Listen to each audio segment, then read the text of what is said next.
भारत का railway network दुनिया के सबसे बड़े नेटवर्कों में से एक है। सोचिए, हर दिन हजारों स्टेशन, लाखों लोग, कितनी चहल पहल रहती होगी।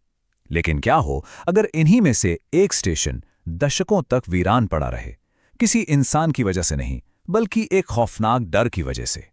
42 ये सिर्फ एक नंबर नहीं है, ये उन सालों की गिनती है जितने साल एक पूरा का पूरा रेलवे स्टेशन बंद रहा, पूरी तरह वीरान, सिर्फ एक अनजाने डर की वजह से। चलिए इस रहस्य की परतों को खोलते हैं। ये कहानी है पश्चिम बंगाल के पुरुलिया जिले में मौजूद बेगुन कोडोर स्टेशन की, एक ऐसी जगह जो कहानियों और किंवदंतियों में डूबी हुई है।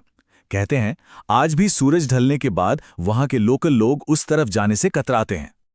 तो आखिर इस स्टेशन के साथ ऐसा क्या हुआ था? इसकी कहानी शुरू होती है 1960s के दशक के आखिर में। चलिए वक्त में थोड़ा पीछे चलते हैं और जानते हैं कि उस एक रात में सब कुछ कैसे बदल दिया। सब कुछ शुरू हुआ एक रात जब रेलवे के एक कर्मचारी ने कुछ ऐसा देखा जिस पर यकीन करना मुश्किल था। उसने बताया कि उसने पटरियों पर सफेद साड़ी पहने एक औरत को अकेले चलते हुए देखा था। और देखिए, इसके बाद जो हुआ वो और भी हैरान करने वाला था। ये खबर फैली ही थी कि कुछ ही दिन बाद स्टेशन मास्टर की रहस्यमयी हालात में मौत हो गई।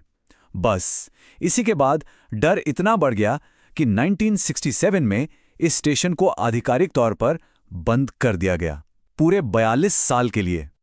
और उन 42 सालों में ये डर कम नहीं हुआ, बल्कि और गहरा होता गया। आसपास के गांव वालों ने इस खौफ को जिंदा रखा। किस्से कहानियां बनती गईं जिसने इस जगह के रहस्य को और भी बढ़ा दिया।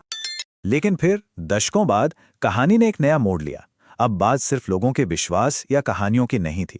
अब मामला था एक सरकारी और आधिकारिक पड़ताल का, जिसने स्टेशन के इतिहास को बदलने की कोशिश की। 4 दशक से भी ज्यादा समय गुजर चुका था। साल था 2009, जब भारतीय रेलवे ने फैसला किया कि इन भूतिया कहानियों की सच्चाई का पता लगाया जाए। एक औपचारिक जांच शुरू की गई और रेलवे अधिकारियों का फैसला एकदम साफ और पक्का था। उनकी रिपोर्ट में कहा गया कि स्टेशन पर ऐसा कुछ भी नहीं मिला जिसे पैरानॉर्मल कहा जा सके।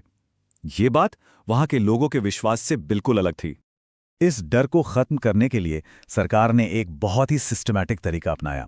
सबसे पहले एक जांच टीम बनाई गई, फिर पटरियों को ठीक किया गया, स्टेशन पर लाइट्स लगाएंगे और फिर इन भूत की कहानियों को बस एक गलतफहमी बताकर खारिज कर दिया गया। और आखिरकार स्टेशन को दोबारा ट्रेनों के लिए खोल दिया गया। स्टेशन तो खुल गया, पर सवाल यह है कि क्या सच में सब कुछ बदल गया? क्या दशकों पुराना वो डर, वो किंवदंती एक सरकारी आदेश से खत्म हो गई? शायद नहीं, क्योंकि स्टेशन के दोबारा खुलने के बाद भी आज भी लोग वहां कुछ अजीब महसूस करने का दावा करते हैं, जैसे प्लेटफॉर्म पे अचानक ठंड लगना या खाली पटरियों पर कदमों की आहट सुनाई देना। ये बातें इस रहस्य को आज भी जिंदा रखे हुए हैं। तो अब हमारे सामने 2 अलग-अलग कहानियां हैं। एक तरफ लोक कथा है जो एक भूत की बात करती है, और दूसरी तरफ एक तार्किक सोच है जो इसे सिर्फ एक सुनसान जगह पर फैला हुआ वहम और अंधविश्वास मानती है। तो आखिर में सवाल बस यही रह जाता है, बेगुन कुडोर स्टेशन की असली कहानी क्या है? क्या वाकई वहां कोई बेचैन आत्मा है, या फिर ये सिर्फ एक कहानी है, एक इतनी शक्तिशाली कहानी जिसने एक जीती जागती जगह को 42 सालों के लिए वीरान कर दिया? इसका जवाब शायद हमेशा एक रहस्य ही बना रहेगा।